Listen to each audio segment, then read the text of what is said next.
Chapter 1. Mindset Surgery.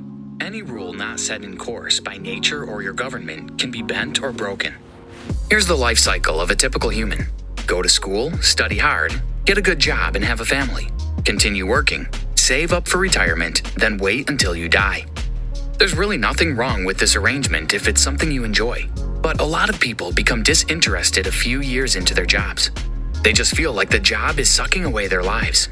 They rarely have time for friends, family, or any fun activities. Literally, they are stock.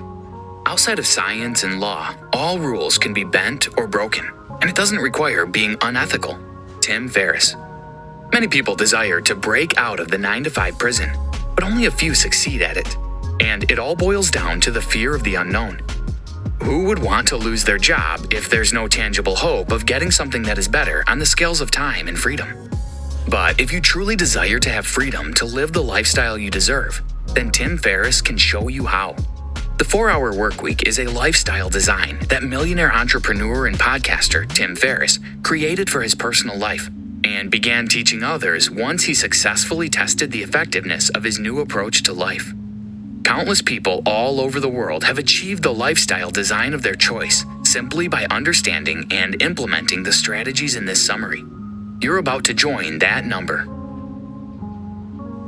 Chapter 2. You can move beyond your fears and create the lifestyle you want by setting goals and taking massive action towards achieving them. Tim Ferriss once had a business that sucked his time away. It was rewarding financially, but he had to work 15 hours daily. That was a major challenge to him at the time because he wanted freedom. After brainstorming for some time, Tim realized taking a year vacation in Europe would help him cool his head. But like the majority of us, the fear of losing his business kicked in. Because of that, he shoved away the idea of taking a year-long vacation. He continued working himself out on his business even though he disliked it. But one day, the light bulb switched on. What would be the worst-case scenario should he take the vacation? Despite all odds, a lot of things may possibly go wrong. His business may crash, he may go broke in a strange country, or even more sinister things could happen. Ferriss noted all those down. He then thought deeply about possible survival strategies. It dawned on him that he could actually make a living outside his business. Things would definitely be rough at first, but he could take a menial job and cut down on luxuries such as eating out. Not so bad, so he took the trip.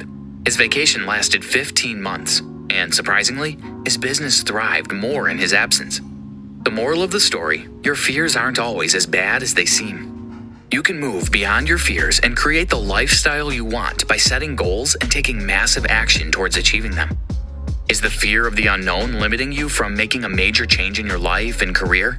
Do you really want to change? If yes, pick up a pen and paper. Write down all the possible worst-case scenarios as well as the things you can do to overcome them. Focus on your plan for the future. This will lead you to find inspiration. Ferriss suggests that you set high, unrealistic expectations for the things you would like to be, do, and have between now and at least the next 6 months. After that, begin finding out ways you can bring those things to pass. Draft out a complete plan for manifesting your unrealistic expectations. There's no difference between a pessimist who says, "Oh, it's hopeless, so don't bother doing anything," and an optimist who says, "Don't bother doing anything, it's going to turn out fine anyway." While doing all these, be aware of optimistic fears, the refusal to take action and change your situation in the hope that things will change by themselves over time. For instance, the fact that your job is just uninspiring and not a living hell can be a good excuse to not act in the hopes that things will change in the near future. This is optimistic fear. What if nothing changes after a year or two? Your goals have to be unrealistic. Keeping them realistic is the fastest recipe for demotivation. Chapter 3. Elimination is the key to productivity. Forget anything that has to do with time management. This is probably the worst productivity advice you're getting. But the idea of time management, doing more in less time, has kept many people busy without actually moving. Productivity is not always about being busy. To be productive, you have to be busy doing the exact thing you should be doing per time. Don't get too lost in the idea of filling time with activity and not accomplishing the most important things at the end of the day. You should be more concerned with being effective than efficient. There's a world of difference between the two. Efficiency is being busy doing stuff which isn't necessarily contributing to your grand goal. But when you're effective, every task you do is moving you toward your end goal. For example, you can be busy replying to emails for 3 hours, when you could easily outsource that at a lower cost and focus on doing more important activities that will lead you to your end goal. Replying to your emails may be a part of your job description, but spending hours on that alone doesn't make you any more efficient. Wherever you are in your life, productivity is important if new, rich lifestyle is the goal. There are 2 laws you can incorporate into your life to rapidly boost your personal and professional productivity: the 80-20 law and the Parkinson's law. Let's start with the first. The 80-20 law, or principle, states that about 20% of activities account for 80% of the results we get.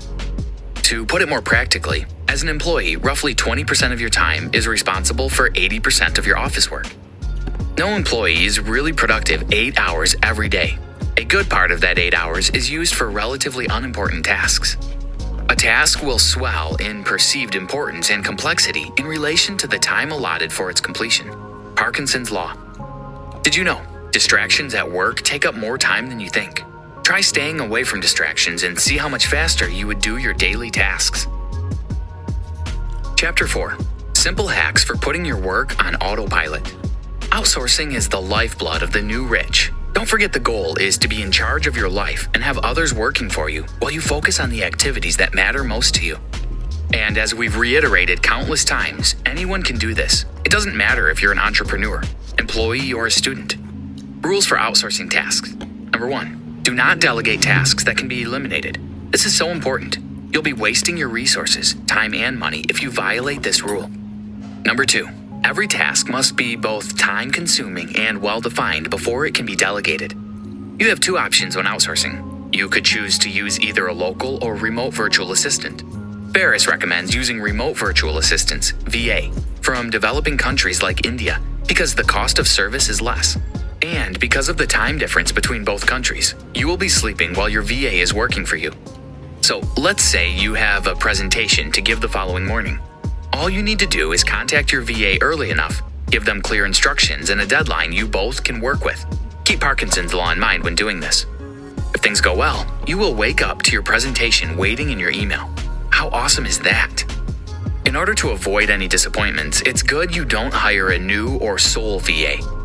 Working with a VA organization with a good reputation will save you all the stress of finding a great VA.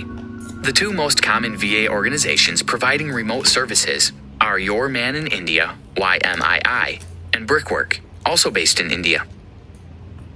Chapter 5. Now it's time to set your income on autopilot. This is the part you've been waiting for. The secret of all NRs is building a business around something they love, and keep it simple and automated so they can enjoy doing other things. The goal is not business, but fun. The easiest way to get into business and make tons of money is to find a product you can sell to a particular target market. And you don't want to spend too much time researching a product or its market, so just find a niche you already know well. Look at your past or current experiences and try to locate a problem your product can solve. When Ferris created Brain Quicken, his target market was students and athletes. It was easy to create something they will love because he was a student and athlete too. Now, don't let the word create scare you. That word has been largely overrated by media. But as you will see soon enough, it's not hard to create products people will love. And just in case the idea of product creation doesn't at all fascinate you, there are 2 other awesome ways to get a product for your target market. But before going into that, 2 other ways, let's hammer on product creation. After picking a target market and determining what problems they have, the next step is to think of a product you can create to meet this need. If what you have in mind is a hard product, you can leverage on private labeling. Simply contact experts in the field to manufacture the product in a way that it will suit your target market. Then stamp your unique label on it. Another option is to create information products. The other 2 ways of getting a product are reselling and licensing. To resell a product is simple. In fact, it's the easiest way to get a product. Just that the profit margin won't always be great, as there are usually many other people reselling the same product, and probably at lower prices. But reselling is a good place to start. If it interests you, there's only one vital step to take. Contact the manufacturer, negotiate the wholesale price, and you're in business. Reselling is similar to licensing in a way, but licensing requires more effort and is more profitable. Licensing is all about granting others the right to produce hundreds of products with a brand's name and image, in exchange for a percentage of the sales. Many top brands use licensing in one way or another. A good example is Red Bull. That energy drink came from a tonic in Thailand. So, how can you take advantage of licensing? There are two possible ways: become the inventor or the licensee. Most NRs are the latter. They obtain licensing deals from inventors and use that to easily push their products to their target market. Decide on any of the approaches that suits you, but don't fall into the naive trap of setting low prices. Your product shouldn't cost less than $50, and ideally no more than $200. A good price serves you the stress of dealing with low-end customers who will always give you a headache. If you're sure your product is worth it, don't be afraid to set high prices. Chapter 6. You can quit your job and live the new rich lifestyle. If you followed all the steps above, particularly if you've started outsourcing in the side business you created with your spare times beginning to roll in consistent cash, you're near the point where quitting your job is feasible. But first, you will want to negotiate remote working conditions so you can test your lifestyle of freedom while still having money from your job. You will need the remote work, especially if your business is yet to comfortably cater to your financial needs. Earlier, we discussed how being super productive will make it easier to negotiate remote work. But you need something more than productivity. You need a strategy, because it's not always a walk in the park to talk management into allowing you to work from anywhere in the world.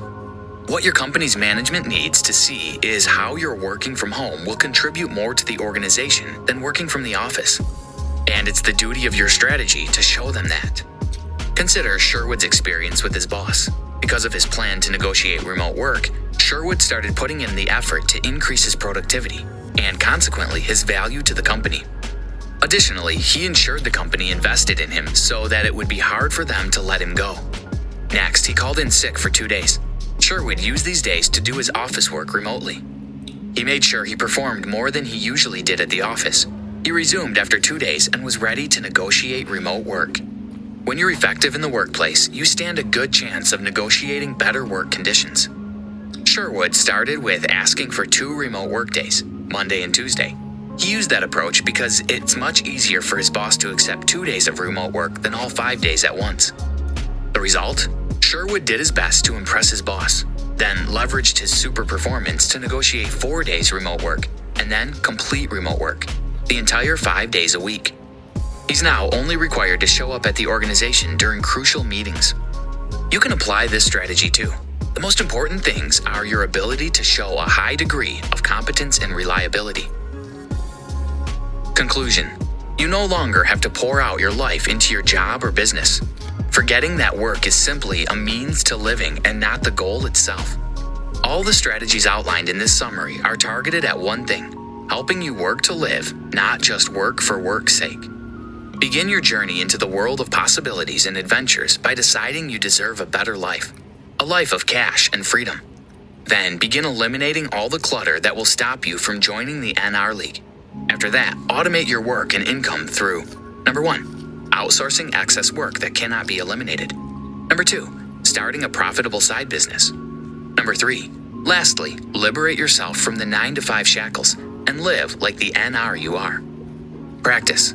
Visit 4-Hour Blog to find more information about the new rich lifestyle. There are also tons of real-life stories of people who successfully created the NR lifestyle for themselves. You sure will learn a lesson or two from their stories.